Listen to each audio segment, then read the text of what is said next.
Hello, Kathleen. Thank you for completing your elevator speech and sharing it with us. Good job. I want to talk to you a little bit today, and I will probably mention this several times as we go through the course, about eye contact. Eye contact is an important way to connect with your listeners.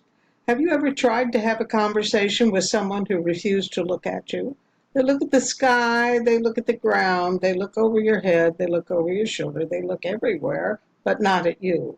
It's very, very difficult to stay with the conversation if the listener refuses to look at you. It's also difficult if the sender refuses to look at the listener. So eye contact is very important, especially in a technical or technologically dominated communication environment.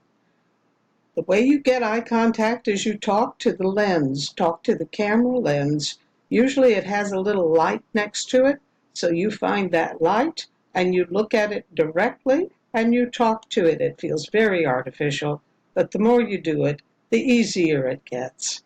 Thank you for sharing your speech, and I'll look forward to seeing you in the classroom.